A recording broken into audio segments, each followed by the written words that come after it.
welcome to session 16 of financial accounting. Student, in this session we will cover the topic of standard costing. अब देखिए इसमें हम देखेंगे कि standard costing क्या है, right? In this session we will cover two topics. One is objectives of standard costing and second one is the components of standard cost. In this first slide we will understand the meaning of standard cost. अब देखते हैं standard cost क्या है. As the name indicate standard. Standard means कि हमें कुछ pre determine cost fix कर रहे हैं जिसके बेस पे एक्चुअल कॉस्ट कैलकुलेट की जाएगी, राइट. सो स्टैंडर्ड कॉस्ट क्या है? इट इज़ द कॉस्ट और it is the pre determine cost based on technical estimates for material, labour and overhead for a selected period of time for a prescribed set of working condition. तो यहाँ पर standard costing एक ऐसी tool है management के लिए. It is an important control cost control system also. Basically इसके अंदर हम क्या करते हैं कि एक प्री डिटर्मिन कॉस्ट मेंशन करते हैं. कॉस्ट को पहले से ही एस्टिमेट किया जाता है और ये हमारे टेक्निकल एस्टिमेट के बेस पे कॉस्ट को हम प्री डिटरमाइन करते हैं. और ये कॉस्ट हमारी मटेरियल की कॉस्ट हो सकती है, लेबर की और ओवरहेड कॉस्ट. इन तीनों ही कॉस्ट को हम प्री डिटरमाइन करते हैं, पहले से ही फिक्स करते हैं. And this is for a particular period of time for a prescribed set of working conditions, right. Then is the standard costing. this was the definition of standard cost. Now we will come to standard costing. This standard costing is a technique of cost accounting, right. So ये एक method है, एक technique है जिसकी help से हम compare कर सकते हैं स्टैंडर्ड कॉस्ट को एक्चुअल कॉस्ट के साथ, right. So basically standard costing is focused on the method of financial control. ये कंट्रोल मैकेनिज्म है बहुत ही अच्छा, राइट. सो नॉर्मली ये क्लोजली एसोसिएट करता है बजटरी कंट्रोल के साथ. So many organisation they use both the system, right. So standard costing is mainly applied to the products as well as to the processes, जिसमें कि हम estimate करते हैं कि पर्टिकुलर प्रोडक्ट के ऊपर कितनी कॉस्ट लगेगी या पर्टिकुलर प्रोसेस के ऊपर क्या कॉस्ट लगेगी. और उसके बाद जब हम इम्प्लीमेंट करते हैं, प्रोडक्ट को मैन्युफैक्चर करना शुरू करते हैं या जब प्रोडक्ट बनके तैयार हो जाती है तो उस टाइम पे हम चेक करते हैं, एनालाइज करते हैं कि एक्चुअल कॉस्ट क्या हमारे को लगी है और स्टैंडर्ड कॉस्ट हमने प्री डिटरमाइन किया था. कॉस्ट को प्री डिटरमिन कॉस्ट क्या थी हमारी और हमारी एक्चुअल कॉस्ट क्या लगी है. Then we will compare so that we can determine the efficiency of operations. Next is the objectives of standard costing. देखिए ये there are various objectives for standard costing. One is the cost control, management by exception, developed cost conscious attitude, fixing price and formulating policies, and last is the management planning. देखिए ये हमारे सारे standard costing में हम objectives cover करते हैं. Main objective क्या है? जैसे कि अभी हमने बात किया कि ये कंट्रोल मैकेनिज्म है. स्टैंडर्ड कॉस्टिंग नाम से पता चल रहा है ये कॉस्ट कंट्रोल मैकेनिज्म है जो कि कॉस्ट को कंट्रोल करता है. मींस इसमें हम पहले से ही डिफाइन करते हैं कि कॉस्ट क्या होगी. मींस एस्टिमेट करते हैं हम पर्टिकुलर प्रोडक्ट की कॉस्ट या पर्टिकुलर प्रोसेस की कॉस्ट और उसी के बेस पे हम एक्चुअल कॉस्ट को इनकर करते हैं. ध्यान रखते हैं कि जो हम कॉस्ट कर रहे हैं वो हमारी प्री डिटर्मिन्ड कॉस्ट के अंदर ही आए, उससे एक्सीड ना हो. तो इसी तरीके से हम अपनी कॉस्ट को कंट्रोल कर सकते हैं. मींस एक डेवलप हो जाता है एटीट्यूड हमारे सुपरवाइजर्स का और वर्कर्स का कि हमें इसी कॉस्ट के अंदर, इसी लिमिट के अंदर अपनी प्रोडक्ट की कॉस्ट शो करनी है मैनेजमेंट को. प्लस कॉस्ट जो है that is very much important factor for fixing the price as well as policies. Means कि अगर हमारा कॉस्ट जितनी ज़्यादा होगी उतना ही ज़्यादा प्रोडक्ट का प्राइस शूट अप कर जाएगा. तो उस केस में हमें कॉस्ट के ऊपर बहुत ज़्यादा ध्यान देना पड़ेगा. तो इसी वजह से हम स्टैंडर्ड कॉस्ट मेथड अप्लाई करते हैं, स्टैंडर्ड कॉस्टिंग सिस्टम अप्लाई करते हैं. जिससे कि हम अपनी कॉस्ट को कंट्रोल कर सके और उसमें अपना प्रॉफिट मार्जिन ऐड करके प्राइस फिक्स कर सके पर्टिकुलर प्रोडक्ट का। और अगर हमारी कॉस्ट शूट अप कर रही है तो we can formulate policies so that we can reduce our cost. These things are helpful in management for planning purposes, right? Next is the prerequisites for standard costing. अब देखिए इसमें हमारे पास prerequisites means कि क्या रिक्वायरमेंट है standard costing के लिए। तो स्टैंडर्ड कॉस्टिंग के लिए हमारे को 4 चीज़ों की बहुत ज़्यादा ज़रूरत है। दैट इज़ कि establishment of cost centers, then is the classification of accounts, types of standards and setting up the standard cost, right? So cost center क्या है? सबसे पहले बात आती है कॉस्ट सेंटर की, कि हम कॉस्ट सेंटर डिफाइन करते हैं जिसकी भी हमें कॉस्ट कैलकुलेट करनी है, that will be the cost centre. तो कॉस्ट सेंटर कोई मशीन हो सकती है, कोई डिपार्टमेंट हो सकता है, कोई ब्रांच हो सकती है, anything can be the cost centre. Means कोई भी ऐसी चीज़ जिसकी हम कॉस्ट कैलकुलेट कर रहे हैं। हम पर्टिकुलर मशीनरी की, पर्टिकुलर प्लांट को हम एनालाइज करना चाहते हैं कि इस प्लांट के ऊपर हमारी कितनी कॉस्ट लग रही है, तो वो ऑर्गेनाइजेशन के लिए कॉस्ट सेंटर हो जाएगा। सबसे पहले स्टैंडर्ड कॉस्टिंग सिस्टम अप्लाई करने के लिए हमें सबसे पहले क्या चाहिए? Cost centre. First we have to establish the cost centre, then we will classify the accounts, right? And then types of standard, किस टाइप का स्टैंडर्ड हमें फिक्स करना है। Standards it can be fixed for anything like material के लिए आप standard fix कर सकते हैं, लेबर के लिए स्टैंडर्ड फिक्स कर सकते हैं। Then is the setting standard cost. Setting standard cost means कि जब पहले हमारा डिफाइन हो गया कि हमें मटेरियल की कॉस्ट डिफाइन करनी है, मटेरियल के स्टैंडर्ड्स सेट करने हैं, right? Then we will set the standard cost for each type of standard, कि हमारा इस पर्टिकुलर मटेरियल के ऊपर कितना खर्च होना चाहिए, उसके लिए स्टैंडर्ड कॉस्ट हम डिफाइन करेंगे। लेबर के ऊपर हमारा कितना खर्च होना चाहिए, उसकी कॉस्ट डिफाइन करेंगे। So these are prerequisites for standard costing. With the help of this example we can calculate standard labor time for machine, right? अब देखिए इसके अंदर हमें दिया गया है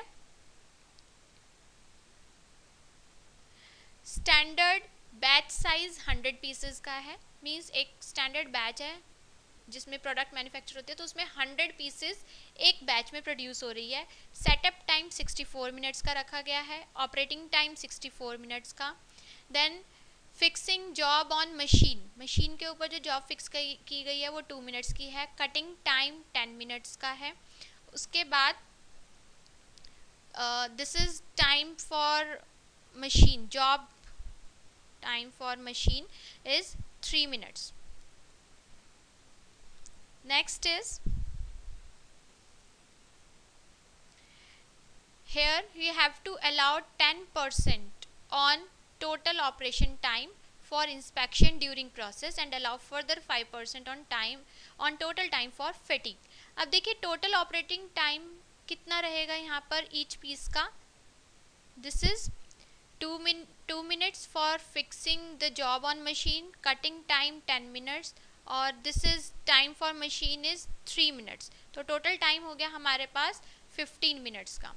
और यहाँ पर हम 100 पीस मैन्युफैक्चर हो रहे हैं, कर रहे हैं 100 पीसेस एक बैच में, तो यहाँ पर टोटल ऑपरेटिंग टाइम कितना हो गया 1500 minutes. That is 1500 into 100, 1500 minutes.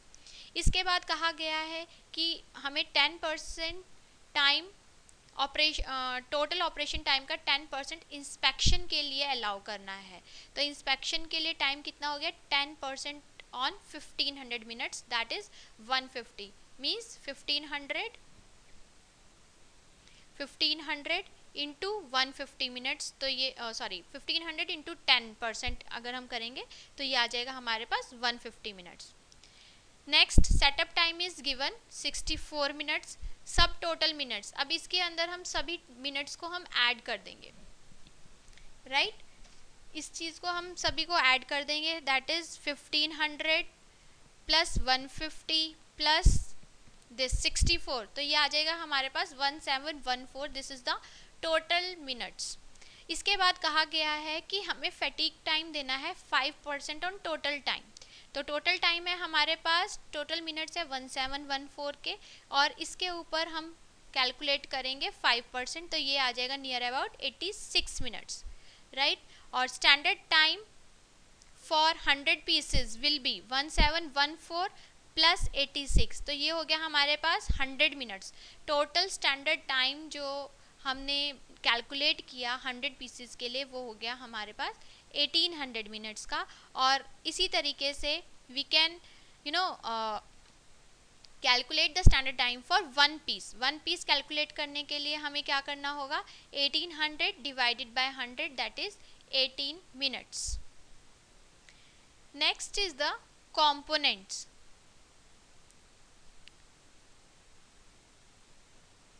Components of standard cost. अब देखिए यहाँ पर 3 कंपोनेंट्स हम कंसिडर करते हैं while calculating the standard cost, right. तो इसके अंदर सबसे पहला आता है हमारे पास डायरेक्ट मटेरियल कॉस्ट, राइट। तो डायरेक्ट मटेरियल कॉस्ट के लिए हमारे पास है basically direct material cost. Components जो हम लेते हैं वो उसमें हम लेते हैं मटेरियल,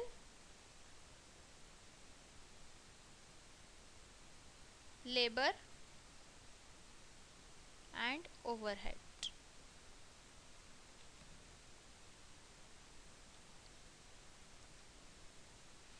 ठीक है, तो ये 3 चीज़ें लेते हैं हम। इसके बाद जब हम डायरेक्ट मटेरियल की बात करते हैं तो उसके अंदर हमें देखना होता है, first component is standard direct material cost. तो इसके केस में हम देखते हैं मटेरियल कॉस्ट वेरिएंस जो होगा that is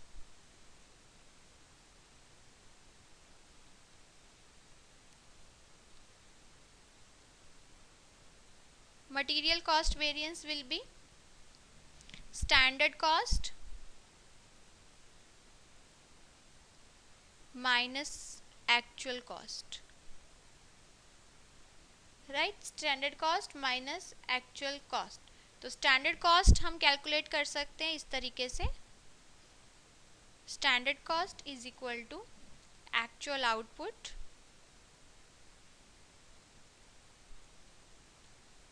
multiplied by standard rate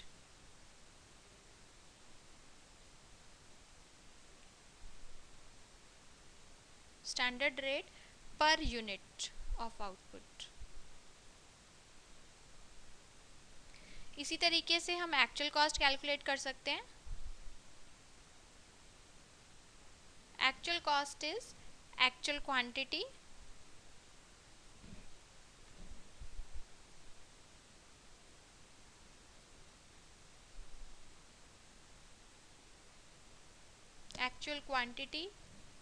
consumed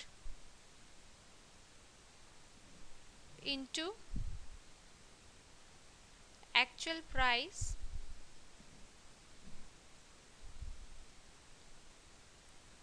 per unit।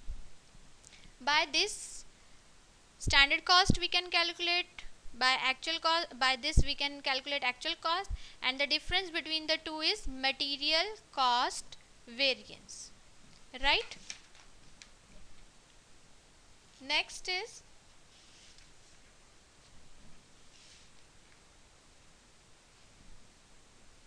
standard direct labor cost। अब देखिए labour cost, here same principle will be applied, standard labor cost, labor cost standards here in this standards are established for the rate of pay to be paid for the production of particular products and the labor time taken for their production। अब ये जो हमारा standard labour cost है, standard labour cost is, इसमें हम standards fix करते हैं कि एक प्रोडक्ट के लिए हमें एक लेबर को कितना देना पड़ेगा, उसको कितना रेम्यूनरेशन देना पड़ेगा, और वो कितना टाइम ले रहा है प्रोडक्शन के लिए, राइट। तो इसके लिए हम देखेंगे direct labor variance, direct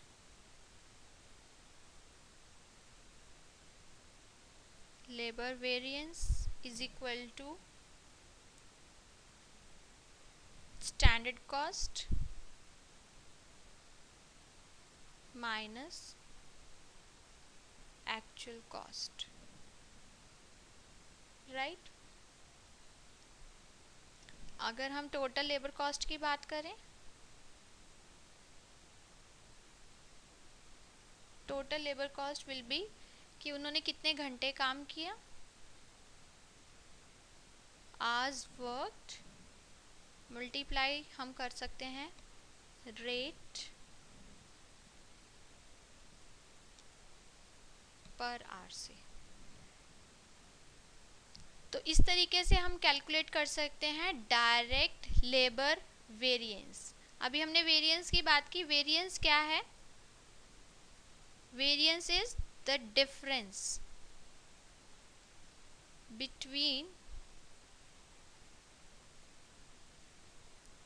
between standard and actual, right. तो ये हमारा जो वेरिएंस है ये फेवरेबल भी हो सकता है और अनफेवरेबल भी हो सकता है, right. So next is manufacturing overhead. तो अब देखते हैं, हम देखिए पहले हमने बात की मटेरियल की, इस केस में हम मटेरियल की कॉस्ट फिक्स करते हैं, स्टैंडर्डाइज करते हैं, प्री डिटरमाइन करते हैं। इसके बाद हम लेबर कॉस्ट की बात करते हैं, तो यहाँ पर हम डायरेक्ट लेबर को हम फिक्स करते हैं, ठीक है। इसके बाद है ओवरहेड कॉस्ट। तो ओवरहेड कॉस्ट के लिए भी overhead variance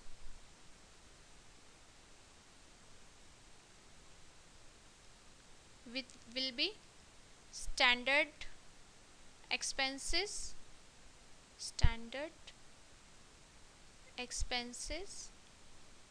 minus actual expenses। Overhead में जितने भी हमारे इनडायरेक्ट एक्सपेंसेस आते हैं वो सब ओवरहेड में कवर होते हैं, राइट। तो उसके अंदर जो हमने स्टैंड एक्सपेंसेस को प्री डिटरमाइन किया था उसको हम कंपेयर करेंगे एक्चुअल एक्सपेंसेस के साथ। तो अगर कोई डिफरेंस आता है तो वो हम एनालाइज करते हैं under overhead variance. So this is about standard cost and standard costing. At the end of the session you have to define standard cost, and second question you have to attempt is 5 objectives of standard cost you have to explain, right?